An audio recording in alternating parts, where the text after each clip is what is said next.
خیلی خوشحالم که می‌بینمتون. Who's had a really good week this week? A good week. کی این هفته خوبی داشته؟ دستشو به بالا بگیره. واقعا هفته خوبی گذشت. Great. Is there anyone who's had a really bad week? کسی بوده که هفته خیلی بدی داشته هفته پیش؟ Okay. So we'll just pray for you just for a moment. So برای دعا کنیم برای Lord, we pray for our brother here. خدا من برای برادر که اینجا دعا کنیم. We ask you that next week خدا برای هفته آیندهش دعا کنیم. he'll have a really good week. هفته خیلی خوب داشته باشه. And he'll know your presence with him. و بتونه حضور تو رو با خودش احساس کنه. Amen. آمین. Can you read, please? اوکی، من مرقس باب 10 آیه 46 تا 52 رو قرائت میکنم. شفای بارتیمائوس کور. آنگاه به ارین‌ها آمدند و چون عیسی با شاگردان خود و جمعیتی انبوه ارین‌ها را ترک می‌گفت، گدای کور به نام بارتیمائوس پسر تیمائوس در کنار راه نشسته بود. چون شنید که عیسی ناصری است، فریاد برکشید که ای عیسی پسر داوود بر من رحم کن. بسیاری از مردم بر او عتاب کردند که خاموش شود، اما او بیشتر فریاد می‌زد ای پسر داوود بر من رحم کن. عیسی ایستاد و فرمود او را فراخوانید. پس آن مرد کور را فراخوانده به وی گفتند دل قوی دار، برخیز که تو را می‌خواند. او بیدرنگ عبای خود را به کناری انداخته از جای برجست و نزد عیسی آمد. عیسی از او پرسید چه می‌خواهی برایت بکنم؟ پاسخ داد استاد می‌خواهم بینا شوم.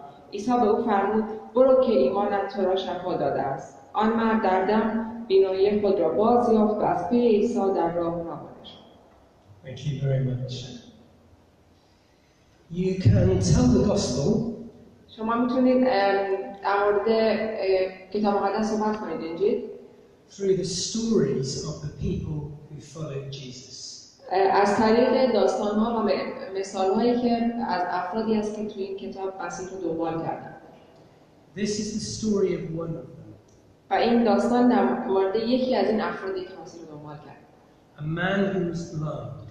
مردی که کور بود. His name is Bartimaeus. اسمش بارتیمائوس بود. But I'm going to do what the English would do and call him Barty. ولی من در این موضوع بارتی دیگه صداش میکنم همونجور که انگلیسی ها صدا میکنم. Maybe you know somebody blind like Barty. ممکنه که شما فردی که کور باشه مثل بارتی رو توی زندگیتون بشناسید. So what I want us to do چیزی که میخوام ازتون بخوام انجام بدید is to imagine the background behind the story. میخوام که اون پیش زمینه یا اون چیزی که از نظر تاریخی و زمانی پشت این داستان هست رو در نظر بگیرید. موقعیتش رو در نظر بگیرید. The details are not all in the Bible. همه اون جزئیات توی انجیل نوشته نشده. But I want us to imagine the way it could have happened. ولی میخوام که اون بهتون یک تصوری بدم اون اتفاق چجوری افتاده که همچین داستانی رو داره شکل میده. So Barty's mother and father were farmers. پدر مادر بارتی کشاورز بودن. They had a very small farm. اونا یک مزرعه خیلی کوچیک داشتن. Every year هر سال they had just enough food. اونا فقط به اندازه نیازشون غذا داشتن. As long as there wasn't a bad harvest. مگر اینکه دیگه مثلا یک محصول بدی برداشت می‌کردن. But they had one great sadness. ولی یک مسئله غم انگیز توی زندگیشون داشتن. Their son, their only child, پسرشون تنها بچه‌شون was blind. کور. Which was very serious trouble. که یک مسئله خب خیلی جدی بود براشون. And in those days, if you were blind or had another disability, اگر که در اون زمان کسی کور بود یا مشکل معلولیت دیگه‌ای داشت، people thought it was because you or your family did something bad. مردم اینطوری فکر می‌کردن که این اتفاق این معلولیت به دلیل اینه که خودش یا یک از افراد خانواده‌اش گناه کرده یا یک کار بدی رو انجام داده. God was obviously not pleased with you. و اونا میگفتن که مشخصه که خدا باشون خوشحال نیست که همچین مسئله‌ای توی زندگیشون هست. So if you were blind, اگر کور بودید، شما اگر کسی کور بود، you didn't get much help or sympathy or understanding. شما نه کمکی دریافت می‌کردید، نه کسی درکتون می‌کرد، نه هیچگونه توجهی بود. Barty's parents managed as well as they could. خانواده بارتی پدر مادرش خب تا حدودی میتونستن این مسئله رو مدیریت بکنن. They loved their child very much. فرزندشون رو خیلی دوست داشتن. They didn't care that he was blind. اونا اینکه اون کوره براشون مسئله‌ای نبود. But of course, eventually they grew old and they died. خب ولی اونا بزرگ شدن و یعنی پیر شدن و بعدم مردن پدر مادرش. Barty had always worked as hard as he could. و بارتی همیشه تا جایی که میتونه سخت کار میکرد. But he could not manage the farm on his own. ولی خب نمیتونست که مزرعه رو خودش به تنهایی مدیریت بکنه. So at last his neighbors helped him. بالاخره همسایه‌هاش کمکش کردن. They helped him sell the farm. Sorry? They helped him to sell his farm. اونا کمکش کردن که بعضیشو بفروشه. And then they found a family in the city. Sorry, to sell. Yes. ببخشید من عذر می‌خوام. کمک کردن که مزرعه رو بفروشه و بالاخره یک خانواده رو پیدا کردن. Sorry. Yeah. And then they found a family in the city. و یک خانواده رو توی شهر پیدا کردن. And they gave the family the money. و اون پول رو دادن به اون خانواده که توی شهر بود. And the family promised to take care of Barty. و اون خانواده که توی شهر بود و پول رو گرفت قول داد که از بارتی مواظبت کنه. But ولی after 2 or 3 years, بعد از 2-3 سال the family told Barty, اون خانواده به بارتی گفتن که all the money has run out. همه اون پولی که ما از شما گرفتیم تمام شده. We can't afford to keep you. ما بیشتر از این نمیتونیم به تو قول بدیم که نگهت داری. You will have to become a beggar. و تو باید به گدایی کنی. So every day, هر روز by the city gate, جلوی اون دروازه شهر Barty would sit in the dust. نشسته بود بارتی روی زمین، روی خاک‌ها. And he had a small bowl in front of him. یک کاسه کوچیک هم جلوش گذاشته بود.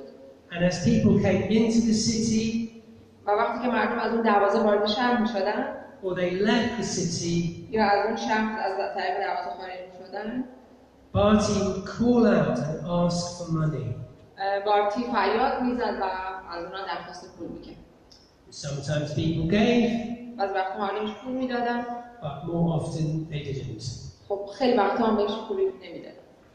And of course, when you are a blind beggar, you're very vulnerable. خب مسلماً وقتی که شخص یک گدای کور باشه خیلی میتونه آسیب‌پذیر هم باشه. If somebody wants to kick you or take your money, there's nothing you can do. مثلا اگه یکی بخواد بدی لگد بزنه پولتو برداره بره، وقتی کوری خب نمیتونیش کاری انجام بدی. But then, after many years, خب بعد از سالها سال something changed. یک چیزی تغییر کرد. Because Jesus was coming to the city. برای اینکه مسیح اومده بود توی شهر. Jesus was coming to Jericho. عیسی مسیح اومده بود به ارایها. And Barty had heard stories about Jesus. و اون بارتی هم داستان‌هایی در مورد مسیح مسلماً شنیده بود. Because everybody heard stories about Jesus. و اینکه دیگه توی اون دوره زمانی که مسیح داشت خدمت می‌کرد همه داستان‌های مسیح رو داشتن می‌شنیدن. And all the amazing things he did. و تمام اون کارهای عجیب و بزرگی که مسیح انجام داده بود. Jesus could heal the blind, the lame, and the deaf. مسیح تونسته بود که کور رو شفا بده و مرده رو برخیزانه. And even though Barty was a beggar who sat in the dust, حتی وقتی که اون بارتی داشت گدایی می‌کرد در روی خاک نشسته بود، his hope began to rise just a little bit. یک امیدی درش ایجاد شد. And then the day came and Jesus arrived. و بالاخره اون روزی که باید فرا رسید و مسیح وارد اون شهر شد. The whole city was full of anticipation. تمام اون شهر انگار مشتاق بودن و یه جوری در دل این داستان اومدن مسیح بودن. And when Jesus came to leave, و وقتی که مسیح میخواست که دیگه ترک کنه اونجا رو، he left by the gate where Barty was sitting. از طریق اون دروازه‌ای که بارتی نزدیکش نشسته بود داشت میرفت. And when Barty heard the whispers of the crowd, و وقتی که بارتی اون صدای همهمه جماعت رو شنید، he began to shout as loudly as he could. شروع کرد به فریاد به داد زدن از تا جایی که میتونست با صدای بلند. Jesus, son of David, have mercy on me. عیسی پسر داوود لطفاً به من رحم کن. The crowd did not think Barty should be bothering Jesus. جماعت فکر نمی‌کردن که مثلا این فرد کور بخواد براش اهمیتی داشته باشه ورود مسیح به اونجا یا بخواد چیزی بخواد ازش. He was only a beggar and he was not important. اون یک فرد کور بود و هیچ اهمیتی نداشت برای کسی. So they told him to shut up. و بهش گفتن که خفه شو. It's difficult to keep on when a whole crowd is shouting at you. خیلی سخته وقتی که تمام جماعت بر علیه تو هن و میخوان که تو رو ساکت بکنن وقتی تو یه چیزی رو میخواد. Especially when that same crowd مخصوصا وقتی که یک جماعت مشابهی are the people you need to get money from every day. یک جماعتی که تو مرتب داری میبینیشون و اونا مردم هستن که هر روز تو ازشون درخواست پول میکنی. Yet somehow Barty found the courage to keep on shouting. ولی بالاخره بارتی اون شجاعت رو پیدا کرد که بلندتر صدا بزنه و از مسیح درخواست کنه. He shouted even louder. اون حتی بلندتر شروع کرده این فریاد زدن. Jesus, son of David, have mercy on me. عیسی پسر داوود بر من رحم کن. And Jesus stopped و مسیح صبر کرد براش ایستاد. and said, call him. و مسیح گفتش که به اون فرد بگیم بیاد. So the crowd said to the blind man, cheer up on your feet, he's calling you. و اون جماعت به مسیح گفتن، به بارتی گفتن که بلند شو، داره صدا مسیح داره صدات میزنه میخواد تو. And of course, as soon as Jesus told Barty, everyone's attitude changed. و خب مسلما وقتی که مسیح یه صدای بارتیمائوس رو شنید و گفتش که بیاد، اون مردم هم انگار اخلاقشون عوض شده سمت بارتی و داشتن کمکش میکردن. گفتن بیا کارت دار. Crowds are like that. معمولا جماعت همینطوریه. So Barty پس بارتی walked hesitantly towards Jesus. با همچین با ترس و لرز و شک به سمت مسیح رفت. And Jesus put Barty to the test. و مسیح میخواست که یه جوری امتحانش بکنه. He asked Barty, what do you want me to do for you? از بارتی پرسید که چه چیزی رو میخوای که من برای تو انجام بدم. Barty could have said, بارتی میتونست بگه که Jesus, I'm desperate. میتونست بگه که من خیلی محتاجم مثلا. I've got no money. من پول ندارم. I have to spend all day begging just to survive. من تمام روزم رو باید بگذرونم که گدایی کنم بلکه یه خورده مثلا از گشتگی نمیرم نجات بدم. And then maybe Jesus would say, let's take a collection for Barty. مثلا اگه اینجوری بگم مسیح هم گفت که بیاین حالا یه هدیه جمع کنیم بهش بدیم. Or maybe there was a rich man with Jesus. یا اینکه ممکن بود یه فرد پولداری با مسیح باشه. And he would say to Jesus, I'll take Barty into my home. اوکی من اون مرد پولدار گفت که اوکی من این بارتی رو با خودم میبرم خونم و ازش مواظبت میکنم. Anybody could do that. هر کسی میتونست این کار کنه. But Barty had heard stories about Jesus. ولی بارتی خب داستان‌های زیادی از مسیح شنیده بود. And he had enough faith و ایمانش انقدری بود که to ask for something big.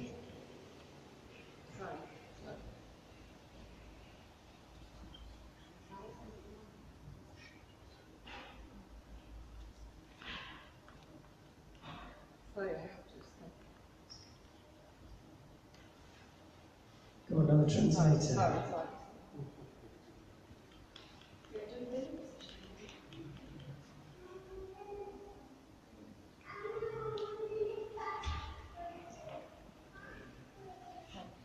No problem.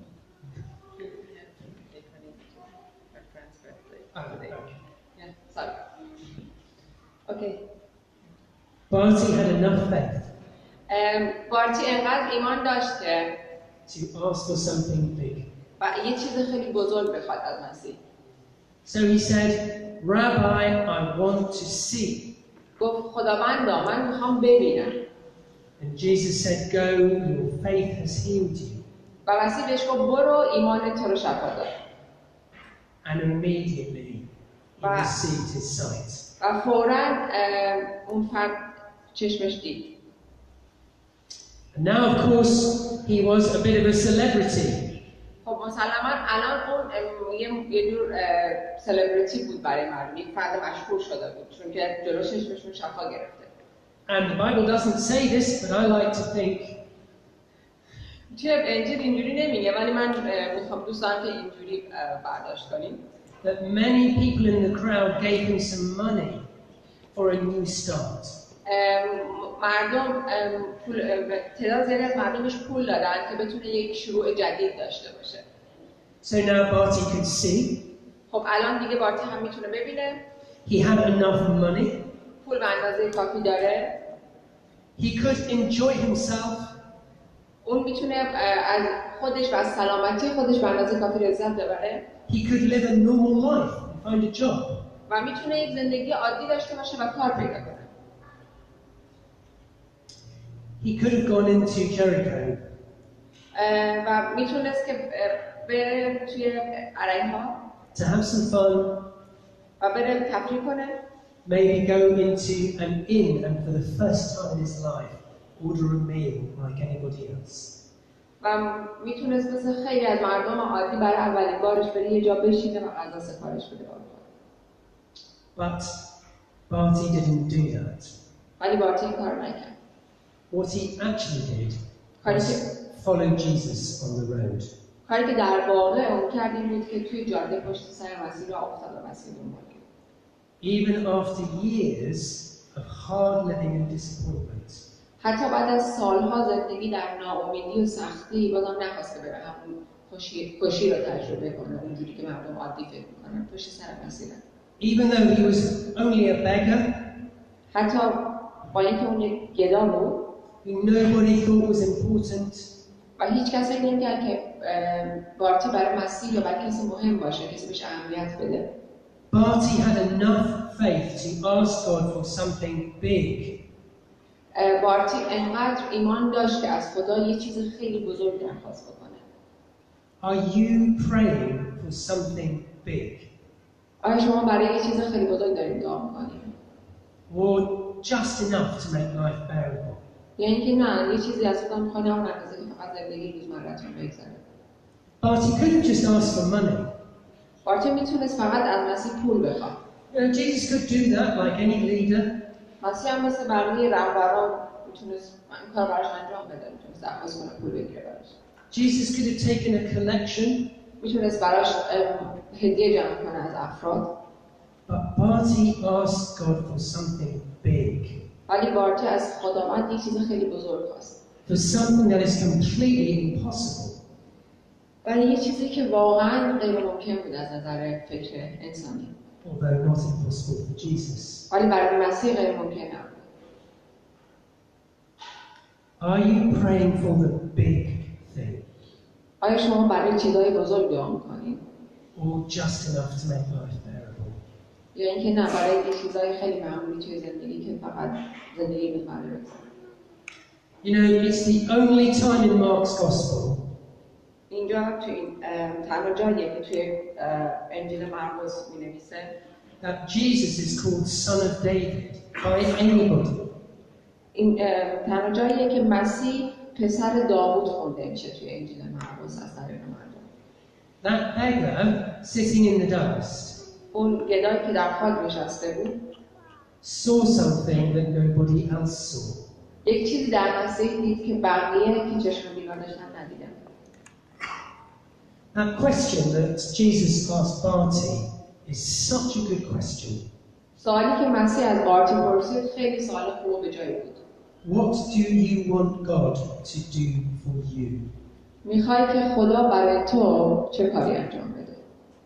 When you are with your friends who are not Christians, وقتی شما با دوستان غیر مسیحیتون هستین وقت میگذرونین and when the Holy Spirit prompts you, وقتی که روح خدا واقعا در شما داره کار میکنه و why not ask them, چرا ازشون نپرسید که if God could do something for you today, اگه خدا بخواد امروز یک کاری برات انجام بده what would it be? چیه اون چیزی که تو میخوای؟ What would you like God to do for you today? چه چیزی میخوای که خدا امروز برات انجام بده؟ And then be like Barty. و بعد مثل بارتی باشید. Ask God for the big thing. از خدا چیزای بزرگ بخواد. Not just enough. نه فقط چیزی که Ask God for the big thing. چیزای بزرگ بخواد. And you know, Barty could have done the easy thing and gone back into Jericho, but he followed Jesus on the road to Jerusalem. بارتی میتونست کار خیلی خودشون راحت کنه. شفا پیدا کرده برگرده تو علیها زندگی معمولیش انجام بده و دشواری شاگردی مسیح رو نداشته باشه، ولی اون انتخاب کرد که پشت مسیح بره روشن. And if you are a follower of Jesus, و اگه که شما پیرو مسیح هستید you can follow like Bartimaeus did. میتونید همونجوری که بارتیمائوس مسیح رو پیروی کنید. Or you can just be a spectator, someone who watches. یا اینکه شما میتونید یک کسی باشید که فقط داره نگاه میکنه از دور مسیح و کارهای مسیح. Bartimaeus chose to follow Jesus all the way to the cross. بارتیمائوس تصمیم گرفت که مسیح رو پیروی کنه تمام مدت تا زمانی که مسیح خواست مصلوب بشه. You know, the gospel is both peace and warfare. میدونیم که مسیح در مورد هم آرامش صلح هست، هم در مورد جنگ. Peace because God brings healing and blessing and forgiveness. آرامش برای اینکه خداوند میخواد برای ما شفا، برکت و صلح بیاره. Warfare because the enemy opposes God's kingdom. و جنگ داریم برای اینکه دشمن ما که همون شیطان هست اون میخواد که بر علیه کارهای خدا، اون چیزایی که خدا در آرامشش برای ما میخواد در صلحش میخواد بر علیه اونا کار کنه. We see both in Bartimaeus' life. و ما هر دو هم جنگ رو و هم صلح رو در زندگی بارتیمائوس دیدیم. Blindness, poverty, begging. دروغ، فقر، گدایی. That's the kingdom of darkness. این پادشاهی شیطان و پادشاهی تاریکیه. But then Jesus came and set him free. و وقتی که مسیح اومد و اون رو آزاد کرد. And Bartimaeus chose to be a warrior in God's kingdom. بارتیمائوس انتخاب کرد که یک جنگجو باشه در پادشاهی خداوند. Not just to stay behind. نه اینکه فقط از پشت بشینه و نگاه کنه. And watch the battle. و تماشاگر جنگ روحانی باشه. And I want to encourage you to be a warrior, a fighter. من میخوام شما رو تشویق کنم که یک جنگنده باشید. And not to be afraid. نه اینکه فقط یک To ask God for the big thing. برای اینکه از خداوند چیزای بزرگ بخوان. Because if he can heal a blind beggar. اگه خدا میتونه یک گدای کور رو شفا بده. Then he can do anything. پس اون میتونه هر کاری انجام بده. So I want to encourage you this afternoon. میخوام شما رو امروز تشویق کنم. And what we're going to do, کاری که الان انجام میدیم اینه که I want you to get into pairs. میخوام دو نفر بشینیم. And pray for each other. برای هم You will have the courage and the faith to ask God for a big thing. با هم دعا کنید برای اینکه خداوند اون شجاعت رو و اون ایمان رو به شما بده که برای چیزهای بزرگ توی زندگیتون دعا کنید. Can we do that? میتونیم این کار انجام بدیم؟ Yeah, let's do that. پس دو نفر بشینیم.